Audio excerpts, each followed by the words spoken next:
5장 대손회계처리입니다. 자, 여러분 대손이라는 게 뭘까요? 자, 대손이라는 건 회수불능 채권에 대한 손실을 말해요. 회수불능 채권에 대한 손실을 대손이라고 합니다.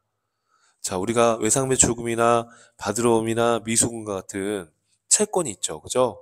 그러면 그 채권을 회수할 수 없게 됐을 수도 있잖아요. 예를 들어서 거래처가 부도가 나서 내가 받을 돈을 못 받게 될 수도 있고요.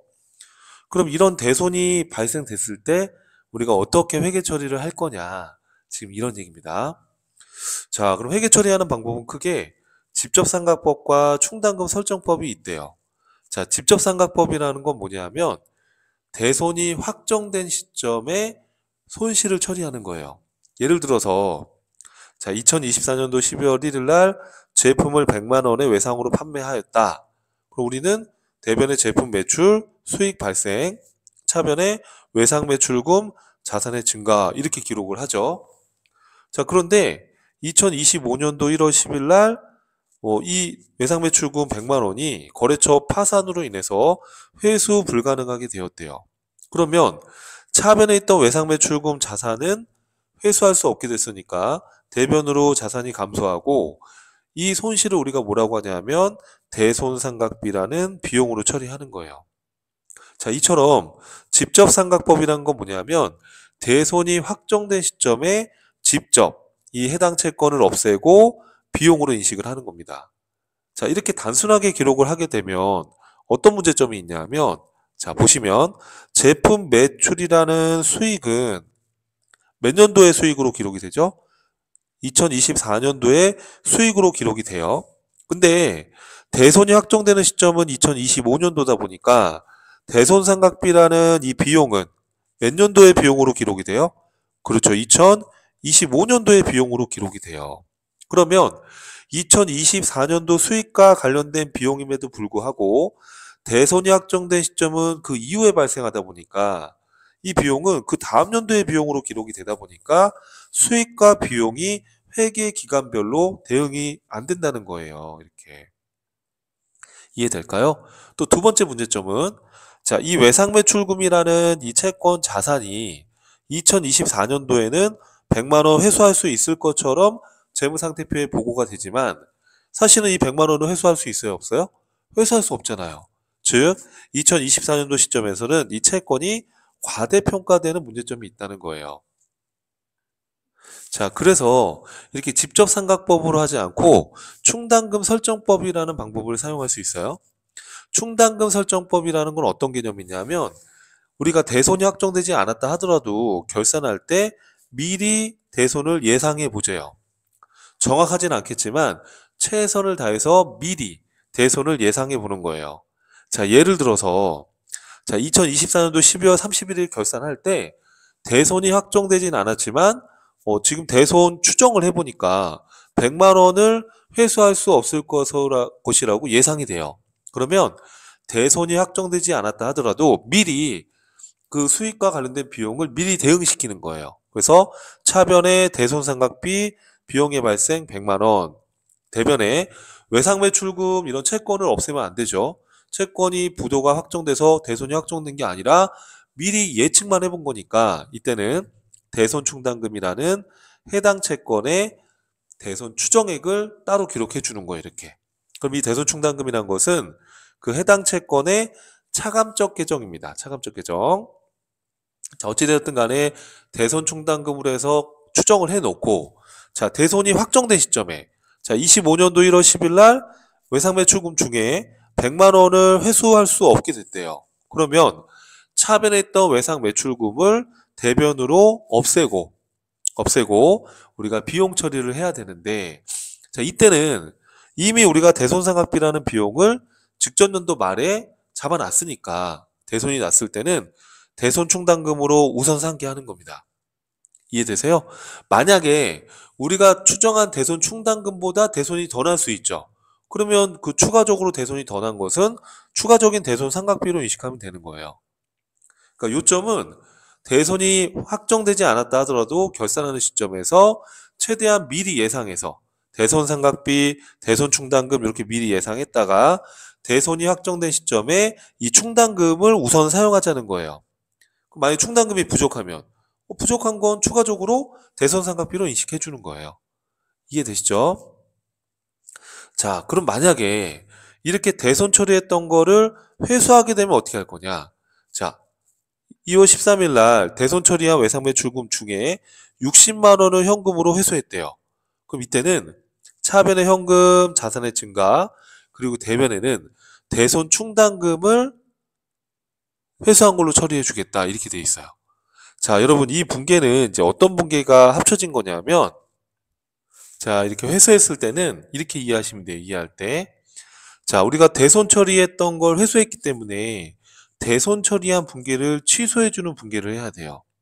그럼 취소해주는 분계라는 건 대손 충당금, 외상매출금 분계했는데 이 대손 처리했던 걸 회수한 거니까 다시 분계를 반대편으로, 분계를 다시 반대편으로, 자, 차변했던 대손 충당금을 대변으로, 차변했던 대변에 기록한 외상매출금을 다시 차변으로 해서 분계를 뒤집어서 다시 대손 처리하기 전으로 취소시켜 주는 거예요.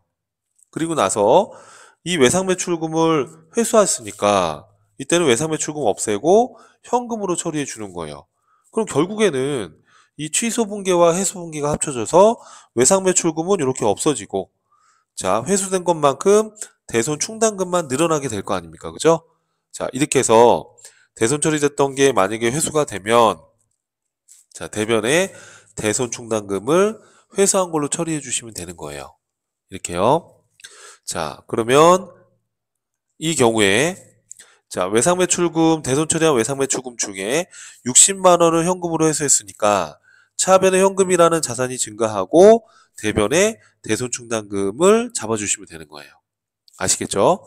자, 근데 여러분, 대손이라는 건 우리가 올해 한 번만 대손을 추정하는 게 아니라 이 채권에 대한 회수 불확실성에 대한 대손 위험은 매년 존재하잖아요. 그죠?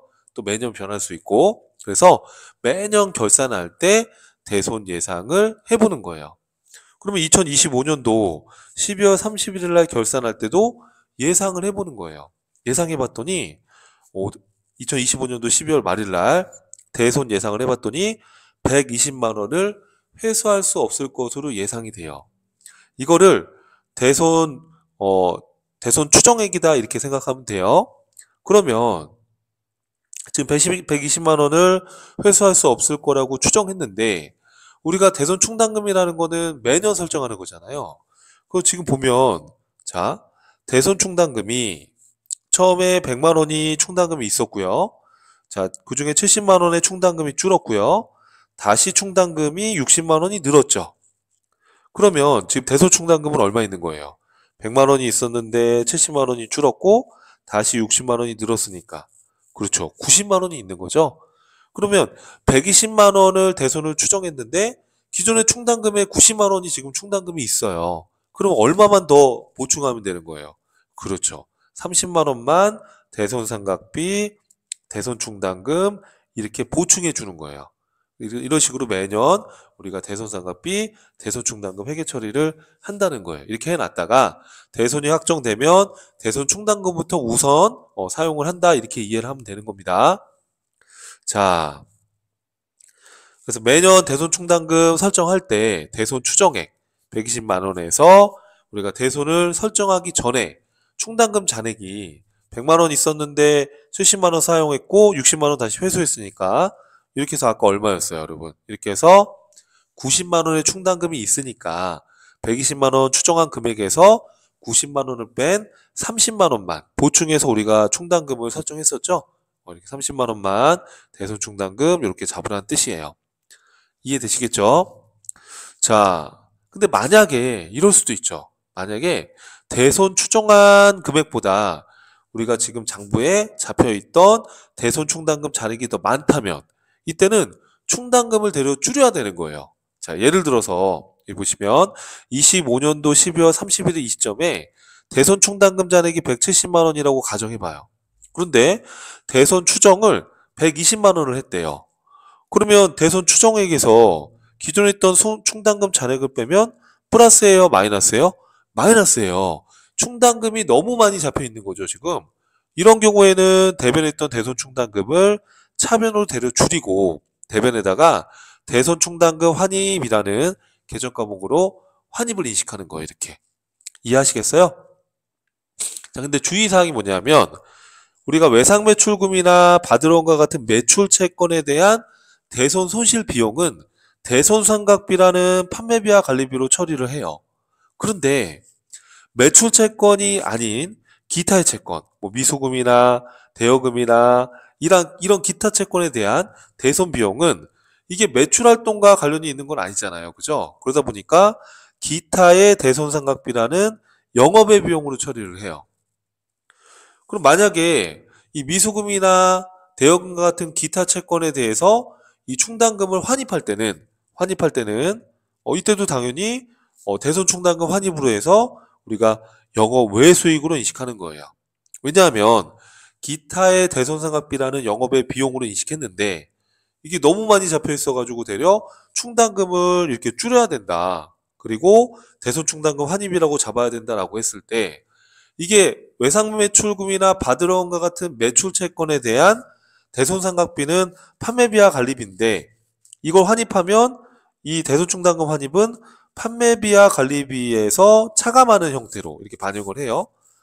자, 근데 이게 매출 채권이 아니라 미수금이나 대여금과 같은 기타 채권에 대한 대손 처리한 거를 회수했다. 기타 채권에 대한 대손상각비다라고 하면 그때는 기타의 대손상각비라는 영업의 비용으로 처리한다는 거예요. 근데 만약에 미수금이나 대여금과 같은 이 채권의 대손 우리가 추정을 해봤더니 기존의 충당금이 더 많아가지고 이걸 환입을 한다 그러면 우리가 영업의 비용으로 처리하듯이 이걸 환입했을 때는 영업 외 수익으로 대손 충당금 환입이라는 계정을 영업 외 수익으로 인식하는 거예요. 그래서 매출 채권에 대한 대손 비용은 대손상각비라는 판매비와 관리비로, 그다음 미수금이나 대여금 등과 같은 기타 채권에 대한 대손 비용은 기타의 대손상각비라는 영업의 비용으로 한다. 그렇기 때문에 환입했을 때도 우리가 기타의 대손상각비에 대한 환입은 영업의 수익으로 환입을 한다. 그렇게 기억을 하고 있으면 돼요, 여러분. 자, 참고로 우리가 대손과 관련해서 특이적으로 분석을 해보면 이런 모습이 나와요. 이 구조는 꼭 알고 있어야 됩니다. 대손 충당금은 부채는 아니지만 대변에다가 대손 충당금 이렇게 설정해 놨다가 대손이 확정되면 충당금을 먼저 쓰고 부족한 건 대손 상각비로 한다고 그랬잖아요. 그죠? 그러면 이걸 특이적으로 분석해 보면 대손 충당금은 전기에 2월 돼서 넘어온 기초 대손 충당금이 이렇게 대변에 있을 수 있죠. 그렇죠? 그래서 이 기초 2월 된 게 얼마냐? 뭐 전년도부터 2월 된 거. 그러니까 전기 2월 된 게 얼마냐? 전기 2월 돼서 올해 기초에 대손 충당금이 100원이 지금 설정돼 있다. 그럼 만약에 대손이 났대요. 만약에 대손이 30원이 확정됐다 그러면 분기를 어떻게 해요? 그렇죠. 차변에 대손 충당금 없애고 대변에 외상매출금 등과 같은 채권이 없어질 거잖아요. 그럼 대손이 확정되면 대손 충당금이 차변으로 줄게 돼요. 이렇게. 이해되세요? 자, 그런데 대손 처리했던 걸 회수했어요. 회수하게 되면 우리가 현금이 들어오고 대변에 대손 충당금을 다시 우리 살린다고 그랬잖아요. 그럼 회수를 하게 되면 대손 충당금이 대변에 이렇게 증가하게 돼요. 다시. 이해되세요? 자, 그러면 12월 31일 날 대손을 추정해서 대손을 추정해 봤더니 추정액이 140원이에요. 자, 그런데 기존의 충당금이 남아있는 게 있을 수 있잖아요. 보니까 100원이 지금 기초에 있었고 30원만큼 충당금이 줄었어요. 그런데 우리가 회수를 해서 대손 충당금 회수를 해서 20원이 늘었어요. 그러면 우리가 대손 상각비 대손 충당금을 설정하기 전에 충당금 잔액은 얼마예요? 100원하고 20원이면 120원이 있는데 30원이 줄었죠. 그럼 충당금 잔액은 대손 충당금 잔액은 90원이 남아 있게 돼요. 그렇잖아요. 그러면 지금 우리가 대손 예상한 게 140원인데 90원의 충당금이 남아 있으니까 추가로 50원만 대손 상각비 50원, 대변에 대손 충당금 50원 이렇게 분기를 하자는 겁니다. 그래서 이 보충 설정한 금액만큼 대변에 대손 충당금이 대변에 그만큼 잡히게 되는 거예요. 이해되세요, 여러분? 그러면 지금 이 특이정상으로 지금 기초에 있던 대손 충당금 100원 그리고 여기 20원, 50원 하면 얼마죠? 170원인데 차변의 대손충당금이 지금 30원이 줄었잖아요. 그러면은 다음 연도로 2월 돼야 될 대손충당금 잔액은 얼마예요? 170원에서 30원을 빼면 그렇죠. 140원은 대손충당금의 지금 당해년도 말의 잔액인데 이 잔액이 다음 연도로 2월 되게 되는 거예요. 이해될까요, 여러분? 이렇게 대손충당금의 특이 정도 어느 정도 여러분 이해를 하고 있어야 됩니다. 자, 주의사항은 우리가 대손충당금을 재무상태표에 표시할 때는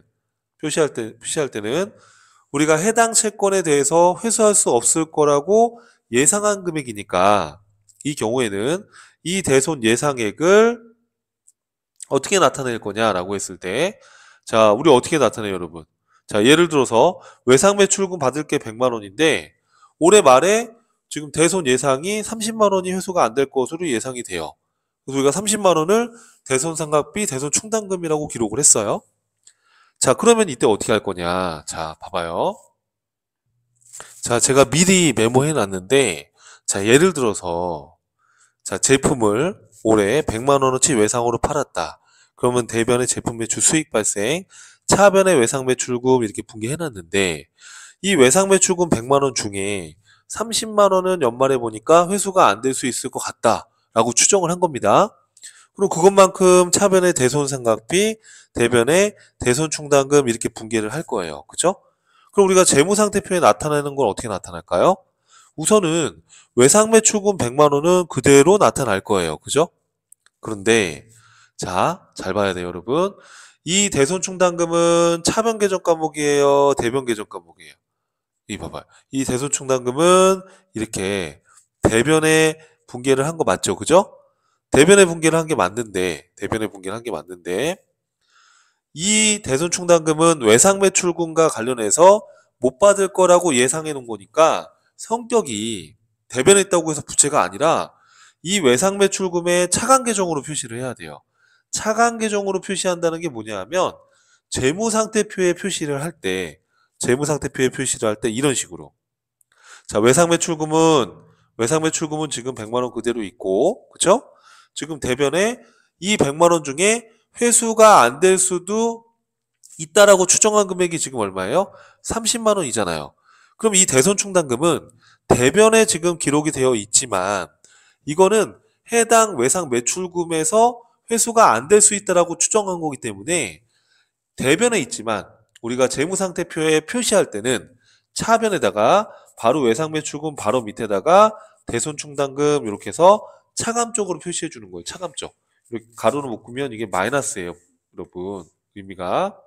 이렇게 해서 차감 쪽으로 표시하고 그러면 100만 원에서 30만 원은 못 받을 거라고 예상했으니까 회수 가능한 금액이 얼마죠? 70만 원 이렇게. 이렇게 해서 회수 가능한 금액을 표현해 보자라는 거예요. 이해하시겠어요, 여러분? 대손에 대해서. 자, 그래서 대손 회계 처리는 특히나 좀 처음에 어려워하시는 부분이 많이 있어요.